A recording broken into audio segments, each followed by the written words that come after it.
Dear students, welcome to our YouTube channel. आणि आज आपण चॅप्टर पाहतोय ऑसिलेशन. ओके, या लेक्चरमध्ये आपण चॅप्टर पाहतोय ऑस्किलेशन. ऑस्किलेशन हा फिजिक्समध्ये मी फर्स्ट चॅप्टर घेतोय. सो ऑस्किलेशन हा ॲक्च्युली फिजिक्समधला खूप इंटरेस्टिंग फेनॉमेनॉन आहे आणि तो इंटरेस्टिंग कसा आहे ते आपण आता पाहूयात. ओके, सो ऑस्किलेशन शिकण्याआधी एक डेफिनेशन शिकू किंवा एक मोशन शिकू.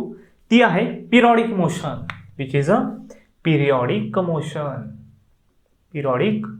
motion. Definition काय periodic motion ची? The motion which repeats itself after equal interval of time or after same interval of time. The motion which repeats itself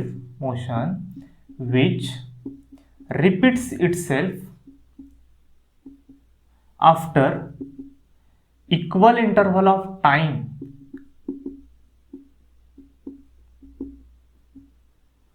such a motion is called periodic motion.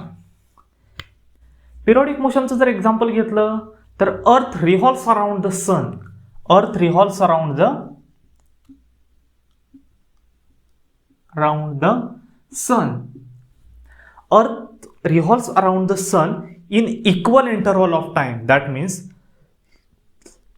means पृथ्वी सूर्याभोवती फिरायला 365 दिवस घेते. Okay, आणि परत ती process start करते. हीच मोशन विच रिपीट्स, ती प्रोसेस परत स्टार्ट करते after equal interval of time. एका फिक्स टाइम नंतर ती मोशन झाली पिरियॉडिक मोशन. अर्थ रिव्हॉल्व्स अराउंड द सन हे त्याचं बेस्ट एक्झाम्पल आहे. आफ्टर दॅट एक्झाम्पल घेतलं तर फॅन हा एका कॉन्स्टंट स्पीडने फिरत असतो आणि ती मोशन तो रिपीट्स करत असतो. Is it clear? ती मोशन तो रिपीट्स करत असतो. So this is also the example of periodic motion. आता पिरियॉडिक मोशनला त्या मोशनचा एक किंवा त्या मुवमेंटचा एक सेट कंप्लीट करण्यासाठी जो काही टाइम लागतो तो टाइम म्हणतो आपण त्याला पिरियॉडिक टाइम. ओके, अर्थ रिव्हॉल्व्स अराउंड द सन त्यासाठी पिरियॉडिक टाइम आहे किंवा त्याचा पिरियड आहे 365 डेज. त्याचा पिरियड आहे 365 days. Okay, so this is the concept of periodic motion. And here also see, period is generally denoted by letter T. Period or periodic time is generally denoted by letter T. Now we goes to the oscillatory motion. आता आपण पाहूयात oscillatory motion. Oscillatory motion म्हणजे काय? Oscillatory motion हा ह्या periodic मोशनचाच एक type. Periodic मोशनचे खूप सारे टाईप आणि त्यातलाच एक टाईप म्हटलं तर ऑसिलेटरी मोशन. ओके, पिरियॉडिक मोशनचे खूप सारे टाईप आणि त्यातलाच एक टाईप म्हटलं तर ऑसिलेटरी मोशन. काही जण त्याला ऑस्किलेटरी मोशन पण बोलतात. Okay, so oscillatory motion. Oscillatory मोशनची डेफिनेशन होते motion to and fro along the same path. Motion to and fro along the same path about its mean position or about its certain direction or certain position. त्याला बोललं जाते oscillatory motion. Oscillatory motion that means oscillatory मोशनची definition होते oscillatory मोशनची definition motion to and fro along its mean position त्या मोशनला बोलायचे oscillatory motion. आता ऑस्किलेटरी मोशन त्याचं एक्झाम्पल पाहूयात. सपोज सिंपल पेंडुलम कन्सिडर करूयात आपण. Okay, simple pendulum. Okay, so simple pendulum काय करतोय? ही जी काय मोशन आहे ही to and fro this motion carry करतोय आणि this motion is called oscillatory motion. Motion to and fro along its mean position. Motion to and fro along its mean position in a certain path or certain direction. This motion is called oscillatory motion. Oscillatory मोशनलाच बोललं जाते अजून vibratory motion. Vibratory motion का? Suppose एखादं example घेतलं, एखादा कुठलाही particle vibrates होतो, दॅट मीन्स तो ती पोझिशन कॅरी करतोय to and fro. This motion or this movement or this motion, this is व्हायब्रेटरी motion or oscillatory motion. So oscillatory मोशनची डेफिनेशन, त्याचे एक्झाम्पल. दुसरं एक्झाम्पल जर आपण पाहायचं म्हटलं ऑस्किलेटरी मोशनचं, तर सपोज एखादा व्हेसल घ्या. त्या व्हेसलमध्ये सपोज एखादा लिक्विड आहे, मी कन्सिडर करतोय वॉटर आहे, आणि त्या वॉटरमध्ये एक आईस क्यूब ठेवा. ओके, आणि त्या आईस क्यूबला ह्या वरनं या डायरेक्शननं त्याला पुश करा खाली. तर तो आईस क्यूब काय करेल, ती मोमेंट सतत वर खाली, that means to and fro ही मोशन कॅरी करेल किंवा ही मोमेंट कॅरी करेल, आणि हीच मोमेंट किंवा हीच मोशन झालेली आहे ऑस्किलेटरी मोशन. हे सुद्धा त्याचं एक एक्झाम्पल आहे ऑस्किलेटरी मोशनचं. आता आपण जाणार आहोत ऑस्किलेटरी मोशनच्या एका फॉर्मकडे. ऑस्किलेटरी मोशनचाच एक फॉर्म येतोय सिंपल हार्मोनिक मोशन. तो फॉर्म येतोय simple harmonic motion. Simple harmonic मोशनलाच मी सिम्पली लिहितोय SHM, which stands for simple harmonic motion. आता सिंपल हार्मोनिक मोशन हा ऑस्किलेटरी मोशनचाच एक पार्ट किंवा एक फॉर्म म्हणूयात आपण त्याला. ओके, ऑस्किलेटरी मोशनचाच एक फॉर्म आहे हा सिंपल हार्मोनिक मोशन. आता सिंपल हार्मोनिकची डेफिनेशन काय, तर सिंपल हार्मोनिकची डेफिनेशन होते किंवा सिंपल हार्मोनिक मोशनची डेफिनेशन होते, every particle of oscillating body moves to and fro along its mean position in a certain path. Okay, so every particle of oscillating body moves to and fro about its mean position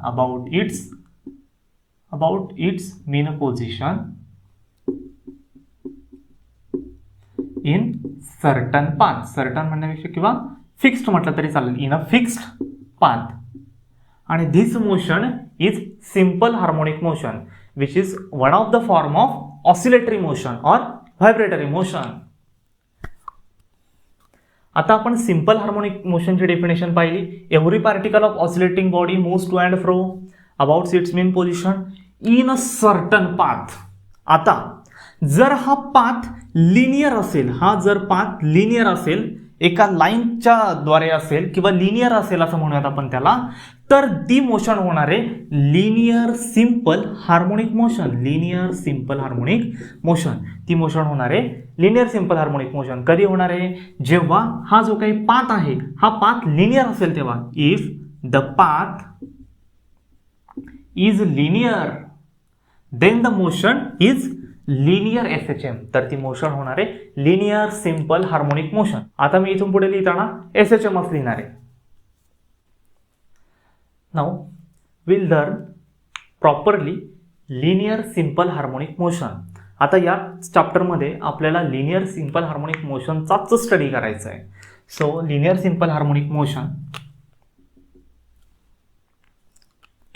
linear simple हार्मोनिकची definition आपण आत्ताच पाहिली की motion to and fro about its mean position in a linear path. ती motion म्हणजे linear simple harmonic motion होते. Okay, आता एखादं एक्झाम्पल आपण कन्सिडर करूयात. सपोज एखादी माझ्याकडे एक स्प्रिंग आहे आणि त्या स्प्रिंगला एक ब्लॉक आहे की त्या ब्लॉकचं मास M आहे. आता जर तो ब्लॉक मी थोडासा खेचला तर काय होणार आहे, तर या स्प्रिंग मधलं डिस्टन्स जे काय आहे किंवा हे काही डिस्प्लेसमेंट होणार आहे इथे. ओके, ते इन्क्रीज होणार आहे. ओके, जर हा ब्लॉक मी ओढला तर इथे ही स्प्रिंग स्ट्रेच होणार आहे. ओके, आणि काय होणार आहे, या स्ट्रिंगमध्ये एक फोर्स, हे जे झालं हे डिस्प्लेसमेंट तर चेंज झालेलं आहे, बट ह्या स्प्रिंगवरती एक फोर्स अप्लाय होणार आहे. ओके, एक फोर्स रिस्टोर होणार आहे त्या स्प्रिंगला आतमध्ये खेचण्यासाठी. ओके, सपोज मी या स्प्रिंगला ह्या मासला अजून स्ट्रेच केलं,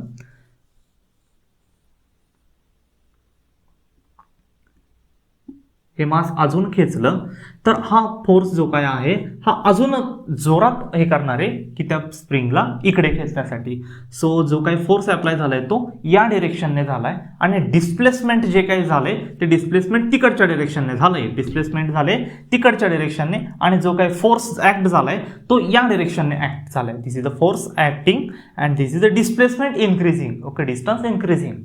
सो सपोज एक्झाम्पल आता जर मी तो ब्लॉक त्याला पुश केला तिकडनं, जर या ब्लॉकला मी पुश केला तर काय होणार आहे, हा जो काही फोर्स आहे आता तो या बाजूने ऍक्ट होणार आहे, तो फोर्स या बाजूने ऍक्ट होणार आहे त्या स्प्रिंगला रिलेस्ट करण्यासाठी. जर मी ती स्प्रिंगला अजून पुश करण्याचा प्रयत्न केला, तर हा फोर्स अजून इन्क्रीज होणार आहे, हा फोर्स अजून वाढणार आहे. सो आता डिस्प्लेसमेंट इकडच्या डिरेक्शनने झालेलं आहे, बट फोर्स हा त्याच्या अपोजिट डिरेक्शनने झालेला आहे. That means force and displacement are in opposite direction. Force and displacement are in opposite direction. That means force is directly proportional to displacement. And displacement ला जे consider करतोय x. That means force is directly proportional to x. But force आणि displacement हे opposite डायरेक्शनने आहेत. Force जर इकडनं झाला तर डिस्प्लेसमेंट तिकडे होते, फोर्स जर तिकडे ऍक्ट होतोय तर डिस्प्लेसमेंट कमी होते, म्हणजे ते या साईडला होते. So force and displacement are in opposite direction. So here negative sign indicates that force and displacement are in opposite direction. Suppose हे प्रोपोर्शनॅलिटीचं साइन आपण काढून टाकतोय, F is equal to minus K into X. Okay, हा K झाला constant, F म्हणजे झाला force म्हणजेच तो रिस्टोरिंग फोर्स होतो. एफ म्हणजे झालेला आहे, F is restoring force. X म्हणजे झालेलं आहे डिस्प्लेसमेंट, पण डिस्प्लेसमेंट कुठनं, from the mean position. So X म्हणजे displacement from mean position which is X. आणि K which is a force constant, K is force constant. So हे example आपण पाहिलं लिनियर एसएचएमचं, आणि इथे एक लिनियर एसएचएम साठीचं इक्वेशन पाहिलं एसएचएम साठीचं, F is equal to minus K X. हे मेन इक्वेशन आहे SHM साठीचं, where F is restoring force, K is equal to force constant and X is equal to displacement. आणि negative sign indicates that force and displacement are in opposite direction. So here negative sign. आत्ताच आपण linear simple harmonic मोशनचं equation पाहिलं, F is equal to minus K X. Linear simple harmonic मोशनचं हे झालं equation. So ह्या इक्वेशनवरनंच आपण लिनियर सिंपल हार्मोनिक मोशनची डेफिनेशन करूयात. So linear simple harmonic motion actually ही लिनियर पिरियडिक मोशन आहे. ऍक्च्युअली हे सगळं जे काय चाललंय हे पिरियडिक मोशनच्याच अंडर चाललेलं आहे. Okay, so linear simple harmonic motion which is a linear periodic motion in which force is directed towards the mean position, in which force is directed towards the mean position,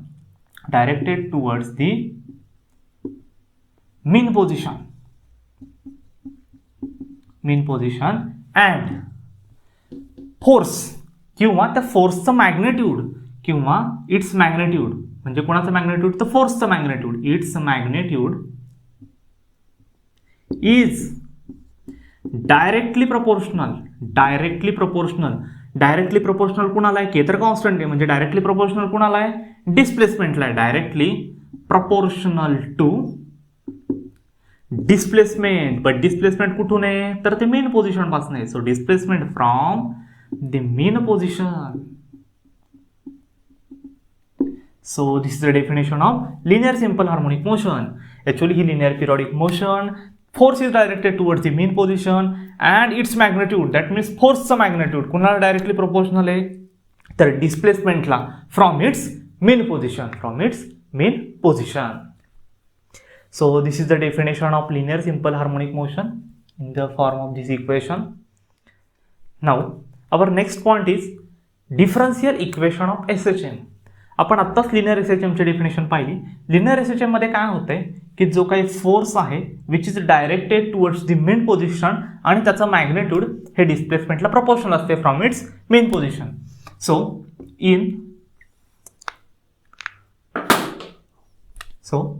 in linear S H M मध्ये काय होते, force is directed towards the mean position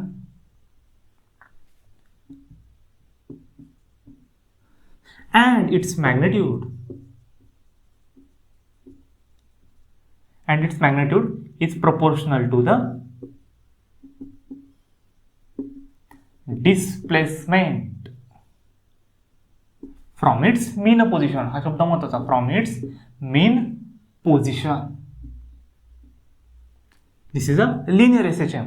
मग linear S H M साठीच आपलं एक equation होतं, F is equal to minus K X. F म्हणजे कोण आहे, force or restoring force. F means restoring force. K म्हणजे कोण आहे, तर force constant and X is displacement from mean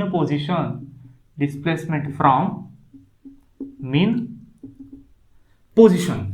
so आता हेच इक्वेशन जर मी न्यूटन सेकंड लॉ बरोबर कंपेअर केलं, so suppose this is equation 1 आणि second by Newton's second law. Newton's second law is F is equal to ma. So equation number second, and comparing these two equations, F is equal to minus kx, F is equal to ma. So from 1 and 2, from equation 1 and 2, we get minus kx is equal to ma, because LHS are same, so RHS are also same. So minus kx is equal to ma. But आता velocity म्हणजे काय असतं, तर velocity असते rate of change of displacement with respect to time. That means D D T of X. डिस्प्लेसमेंटला आपण X बोलतोय. So या डिस्प्लेसमेंटचा derivative with respect to time हिला बोलायचंय व्हेलॉसिटी. आणि ऍक्सलरेशन म्हणजे काय असतं, acceleration is D D T of V. व्हेलॉसिटीचा डेरिव्हेटिव्ह म्हणजे rate of change of velocity with respect to time, त्याला बोलायचं acceleration. So acceleration is equal to D D T, but V means dx by dt. So इथं आता higher order derivative झाला. So is equal to D square x upon D T square. D square x upon D T square, that means acceleration.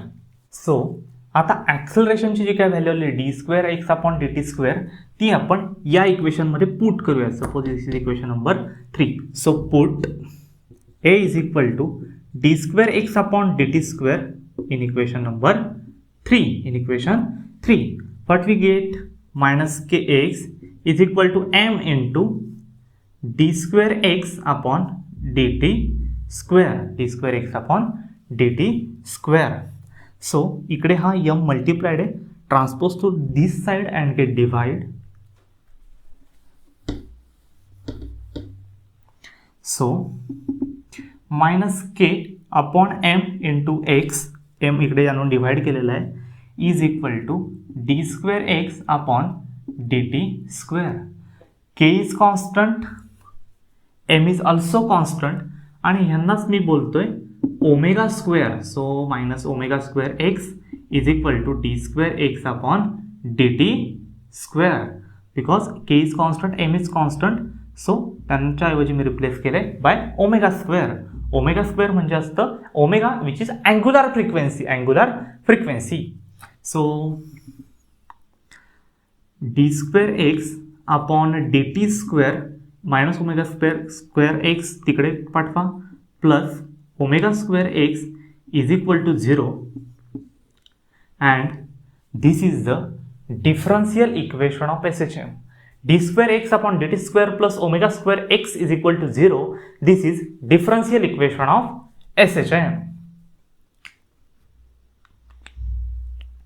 So या लेक्चरमध्ये आपण या चॅप्टरचा introductory part आणि differential equation of SHM, linear simple harmonic motion, त्याचे examples, त्याची definition, हा part cover केला. Next लेक्चरमध्ये आपण जाणार आहोत velocity, displacement and acceleration of SHM. म्हणजेच काय, तर तिथे ॲक्सलरेशन, व्हेलॉसिटी आणि डिस्प्लेसमेंट फाइंड करायचे या SHMचं. थँक्यू.